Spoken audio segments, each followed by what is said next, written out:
कैसे हैं प्रभु लोग। भाई पहले तो मुबारक है दबंग दिल्ली को, टॉप 2 में आप पहुंच गए हैं।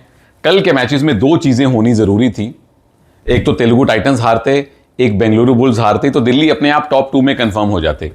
हमें लग रहा था कि यार तेलुगु टाइटंस का हारना थोड़ा मुश्किल है, बेंगलुरु बुल्स दोनों मैचेस ऐसे ऐसे होंगे, पटना से बुल्स कैसे हारेगी। पटना से बुल्स हार गई, वो टाई ब्रेकर में मैच ले गए, बुल्स का डिफेंस ही नहीं चला, अकेले अली रेजा चले, कॉर्नर्स उतने ज़्यादा चले नहीं, पटना ने कमाल कर दिया, डिफेंस भी चला, अयान भी चले, किसी तरह से आप टाई ब्रेकर में पहुंचे और वहां जीत गए। फिर हमें लगा यार तेलुगु टाइटंस का मैच तो यू मुंबा से है, हाँ ये मैच क्लोज हो सकता है।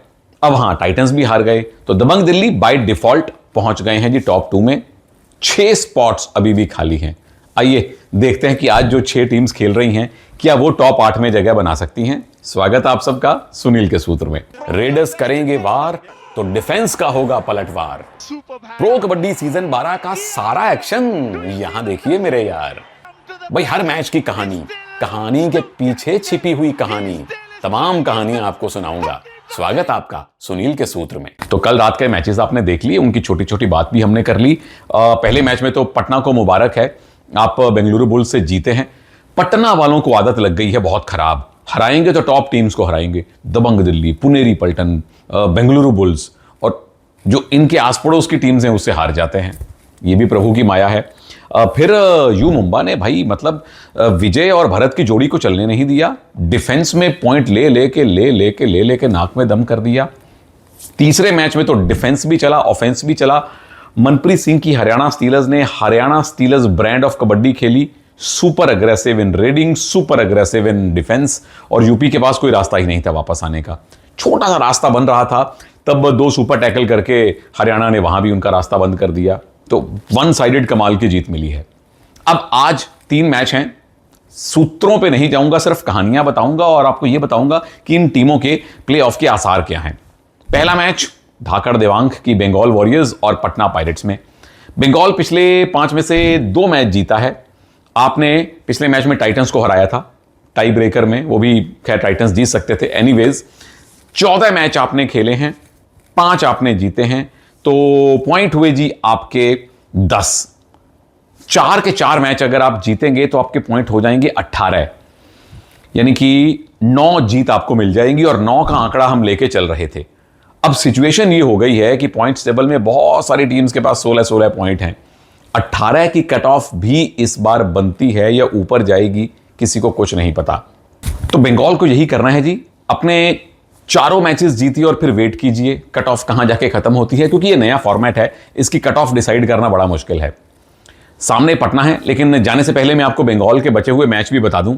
पटना से आज खेल रहे हैं, उनसे जीते थे, फिर जेपीपी से खेलेंगे, उनसे हारे थे, फिर तमिल तलाइवास से खेलेंगे, उनसे भी हारे थे, और लास्ट मैच खेलेंगे बेंगलुरु बुल्स से, उनसे भी हारे थे। यानी बची हुई 4 में से 3 टीम्स ने आपको हराया है, और जो पटना आज खेल रही है उससे आप जीते जरूर थे, लेकिन वो कल जीत के आ रही है। देखते हैं होता क्या है। पटना पायरेट्स भैया, आपने 14 में से 4 ही मैच जीते हैं, 8 आपके पॉइंट हैं। बचे हुए चारों मैचेस अगर जीतेंगे तो 16 पॉइंट आपके हो जाएंगे। कल रात चलिए मुबारक, आपने जीत हासिल कर ली है। बचे हुए मैच आपके कहां हैं? आज खेलेंगे बंगाल से, हारे थे, फिर खेलेंगे पुणे से, उनसे जीते थे, फिर खेलेंगे दिल्ली से, अरे उनसे भी जीते थे, और पुनेरी पल्टन और दबंग दिल्ली तो वैसे भी टॉप 2 में है, हो सकता है आपको थोड़ा आसान मैच मिले। और लास्ट मैच खेलेंगे आप जेपीपी से, इनसे आप हारे थे बड़े छोटे से मार्जिन से। तो दोनों टीमों के लिए यह है कि आप अपने 4-4 मैच जीतिए और फिर वेट एंड वॉच कीजिए। पटना के चांसेस थोड़े से कम हैं प्रैक्टिकली, 16 पॉइंट पे क्वालिफिकेशन, पता नहीं मिले ना मिले। बंगाल के लिए थोड़े से चांसेस ज्यादा हैं। तो मैच की कहानी क्या है जी? दोनों टीमें कंसिस्टेंटली इनकंसिस्टेंट रही हैं, यानी निरंतरता से अनिरंतर रही हैं। लगातार किसी फेज में आपने 3-4-5 मैच नहीं जीते, 1-2 जीतते हैं, 1-2 हारते हैं, 4 हारते हैं, 1 जीतते हैं। दोनों टीम्स की यही कहानी रही है इस पूरे सीजन में। नंबर 2, ये देवांग और अंकित का मुकाबला है जी, पटना के लेफ्ट कॉर्नर, हालांकि कल स्टार्ट नहीं किया था, बाद में बुला लिया गया था। और नंबर 3, ये अयान और आशीष की टक्कर है। अयान कमाल की फॉर्म में है और आशीष सीजन के नंबर 1 डिफेंडर हैं। इनको बैटल भी कह लीजिए, मजेदार लड़ाई। एक तो यंग कोचेस हैं, नवीन कुमार जी मतलब उम्र भी उनकी खैर यंग ही है, अभी बुजुर्ग तो हुए नहीं, प्रो कबड्डी में यंग हैं। और उधर पटना के नए कोच आए हैं रणदीप सिंह जी, वो तो उम्र में भी यंग हैं और पहला उनका सीजन है। और नंबर 2, ये एक प्रतीकात्मक लड़ाई है, सिंबॉलिक लड़ाई है देवांक और अयान की।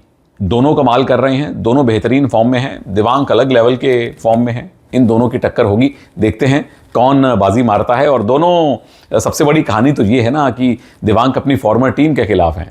देवांक अयान की जोड़ी फाइनल पहुंची थी और यहां एक दूसरे के खिलाफ हैं। एक्स फैक्टर कौन होगा? दोनों तरफ से अंकित होंगे, बंगाल वॉरियर्स के राइट कॉर्नर और पटना पायरेट्स के लेफ्ट कॉर्नर, क्योंकि दोनों एक तरफ से, एक ने अयान को रोकना है, एक ने देवांक को रोकना है। तो ये दोनों अंकित जो डिफेंडर हैं, ये रेखांकित करेंगे जी कौन सी टीम जीत रही है। मैच तो मुझे टाई लग रहा है, ये है ना, मैच मुझे टाई लग रहा है। दोनों टीमें एक ही दर्जे की कबड्डी खेल रही है। वैसे भी पिछले दोनों दिन पहला मैच टाई हुआ है, तो इसको भी टाई होने दीजिए। आप दूसरे मैच पे आइए। तमिल तलैवास के सामने दबंग दिल्ली है जी। तलैवास पिछले 5 में से 4 मैच हारे हैं। टोटल 16 में से आपने 6 मैचेस जीते हैं। पिछला मैच आप गुजरात जायंट से हार गए 42-35। गुजरात की अच्छी फॉर्म लग गई है। अब पॉइंट है जी आपके 12, मैक्सिमम आप जा सकते हैं 16 तक, क्योंकि आपके 2 मैच बचे हैं। यहां पेच फंस रहा है, मुश्किल हो रही है। 16 का आंकड़ा मुझे नहीं पता आज की डेट में कि आपको टॉप 8 में रखेगा कि नहीं, और फिर स्कोर डिफरेंस मैटर करेगा किस टीम का कितना है। 2 मैच पड़े हैं, आज खेलेंगे दिल्ली से, उनसे आपका पहला ही मैच है, पहली बार खेल रहे हैं। और फिर खेलेंगे बंगाल वॉरियर्स से, उनसे जीते थे। दबंग दिल्ली, मुबारक मुबारक। जोगिंदर नरवाल, आशु, फजल, सुरजीत, सौरभ, सब पार्टी कीजिए। 12 मैच आपने जीत लिए। मैक्सिमम जहां भी आप पहुंचे 24 पॉइंट है, 3 मैच और जीत लिए तो 30 तक पहुंच जाएंगे। टॉप 2 में जगह पक्की है, यानी कि पहला क्वालिफायर खेलेंगे, अगर जीते तो फाइनल में, हारे तो अगला क्वालिफायर खेलेंगे। दोनों आपके जो 5 उंगलियां घी में हैं, सिर कढ़ाई पे है। पिछला मैच वैसे पुनेरी पल्टन से हारे थे टाई ब्रेकर में, और पिछले 3 में से 2 मैच इस टीम ने हारे हैं, जो हुआ नहीं है ज्यादा इस सीजन में। आज खेलेंगे तमिल तलैवास से, पहला मैच है। फिर खेलेंगे बेंगलुरु बुल्स से, उनसे जीते थे। और फिर खेलेंगे पटना से, उनसे हारे थे। मैच की कहानी क्या है जी? 2 बहुत तगड़े, बहुत अच्छे रेडर्स की टक्कर है। उम्मीद करते हैं आशु खेलें, आशु बनाम अर्जुन, ये कमाल की 2 रेडर्स की एक सिंबॉलिक टक्कर होने वाली है। नंबर 2, दिग्गज कोचिस भाई, संजीव बालियान साहब, 2 ट्रॉफीज आपके पास हैं, 2 एशियन गेम्स आपके पास हैं, एक Asian Games as a coach भी आपके पास है। और उधर जोगिंदर सिंह नरवाल भाई एज अ प्लेयर ट्रॉफी जीत चुके हैं, एज अ कोच कमाल कर रहे हैं। और तीसरी, ये कंफर्म्ड वर्सेस आरएसी का मैच है।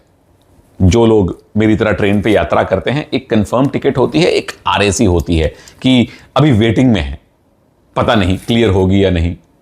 दिल्ली कंफर्म है टॉप 2 में, तमिल तलैवास की वेटिंग चल रही है। आरएसी भी नहीं कहेंगे, वेटिंग ही कहेंगे। आरएसी तो तब है जब आप अच्छी जगह बैठे हुए हैं।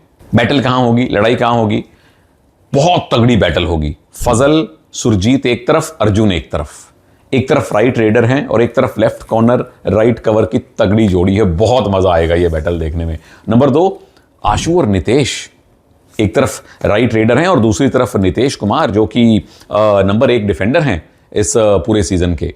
एक्स फैक्टर तमिल तलैवास के लिए मुझे लगता है कॉर्नर्स की जोड़ी, नितेश कुमार और सागर, क्योंकि आशु, अजिंक्या और नीरज को रोकना है। और उधर से एक्स फैक्टर रहेंगे सुरजीत। मेरे लिए सुरजीत लकी चार्म होते हैं जब भी टीम जीतती है। इनके पहले 2 टैकल अगर कामयाब हुए तो फिर ये कहर बरपा देते हैं। तो अगर आपने रोक लिया अर्जुन को शुरुआत में, तो टीम जीतेगी। दबंग दिल्ली जीतनी चाहिए, ऑन पेपर, ऑन फॉर्म। अब ये नहीं पता कौन सी दबंग दिल्ली उतरेगी, क्योंकि आप टॉप 2 में कंफर्म है। आप जोगिंदर हो सकता है अपनी टीम को आराम दे दें, बेंच उतार दें, तब तमिल तलैवास का पलड़ा भारी होगा, है ना। अगले मैच पे आइए, आखिरी मैच, जेपीपी और यूपी। जयपुर पिंक पैंथर्स लगातार 4 मैच हारे हैं। नितिन धनखड़ के इंजर्ड होने का बहुत खराब असर पड़ा है टीम की फॉर्म पर। पिछला मैच आप हारे पुनेरी पल्टन से, 1 साइडेड 33-57, 24 पॉइंट से पुनेरी पल्टन ने आपको धोया। मैच खेले हैं आपने 14, जीते हैं 6, यानी 12 पॉइंट हैं। अच्छी बात यह है कि आपके पास अभी भी 4 मैच बाकी हैं, यानी आप 8 पॉइंट और ले सकते हैं, यानी कि 12 से 20 पे जा सकते हैं। 20 पॉइंट आपको कंफर्म जगह दिलवा देंगे टॉप 8 में। पर मैच है किसके साथ? आज है यूपी से, उससे आप जीते थे, यूपी कल बड़ा हार के आए हैं। फिर खेलेंगे बंगाल से, इनसे भी जीते थे। फिर खेलेंगे यू मुंबा से, उनसे जीते थे टाई ब्रेकर पे। और फिर खेलेंगे पटना से, उनसे भी जीते थे। तो जिन टीमों से खेलना है उन सबको हरा के आए हैं, यानी कि ये एक अच्छी चीज जाती है जेपीपी के साथ। और उधर यूपी की बात करें, बड़ी हार मिली कल रात आपको। आई एम श्योर उस हार को कंट्रोल ऑल्ट डिलीट करके रिसाइकिल बिन से हटा के ये टीम आ रही होगी। 16 में से 6 मैच आपने जीते हैं, पॉइंट है 12, 2 मैच बचे हैं, मैक्सिमम 16 तक जा सकते हैं। किससे खेलेंगे? जेपीपी से हारे थे, आखिरी मैच खेलेंगे यू मुंबा से, वहां आप जीते थे। तो जेपीपी के लिए यह है कि अपने सारे मैचेस जीतिए और फिर वेट कीजिए। 16 वाले सारी टीम्स वेटिंग लिस्ट में रहने वाले हैं, जो मुझे लगता है। मैच की कहानी क्या है? नंबर एक तरफ एक ही रेडर पूरे सीजन में बढ़िया चला है मुख्यतः, उधर मैनी बहुत सारे रेडर्स हैं, लेकिन चलता हर बार एक ही है। मतलब पहले फेज में गगन गौड़ा चले, फिर भवानी चलने लगे, फिर गुमान चलने लगे, 2 रेडर कभी नहीं चले। इधर भी मोटे तौर पे नितिन धनखड़ चले, अली समादी का बीच बीच में सपोर्ट आया। नंबर 2, ये बड़ी इंटरेस्टिंग कहानी है। 2 ऐसे कोच हैं जो ज्यादा चटकीले नहीं हैं, जो फ्लैम्बॉयंट नहीं हैं, रणधीर सिंह सिरावत की तरह, मनप्रीत सिंह की तरह, जो डायलॉग बाजी करेंगे, कुछ और करेंगे, हुड्डा साहब की तरह भी। इधर नरेंद्र रेडू साहब, उधर जसवीर सिंह साहब चटकीले नहीं हैं, लेकिन कामयाब बहुत हैं। एक यूपी के कोच ने कितने सारे प्लेऑफ खिलाए अपनी टीम को, और जेपीपी के कोच तो भैया फाइनल तक खेल के आए हैं। तो चटकीले नहीं पर कामयाब कोचेस की लड़ाई होने वाली है। लड़ाई होगी कहां पे, टक्कर किसकी होने वाली है? नंबर 1, मैं मान के चल रहा हूं बाई चांस अगर नितिन धनखड़ नहीं खेले तो अली समादी की टक्कर होगी जी महेंद्र और हितेश से।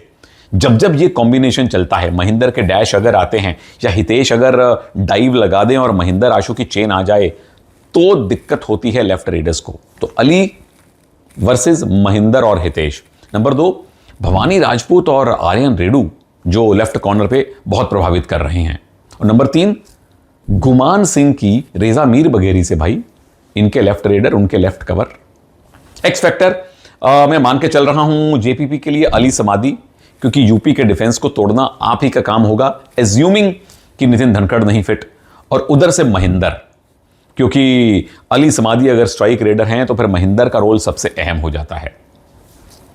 थोड़ा सा यूपी का पलड़ा भारी दिख रहा है, क्योंकि उनके पास अभी भी 3-3 रेडर हैं, जिनमें से बाई चांस कोई 2 चल पड़े तो वो काम कर देंगे। उधर अगर नितिन नहीं खेले तो यूपी फेवरेट है, नितिन खेले तो फिर थोड़ी सी एज मिलती है जेपीपी को।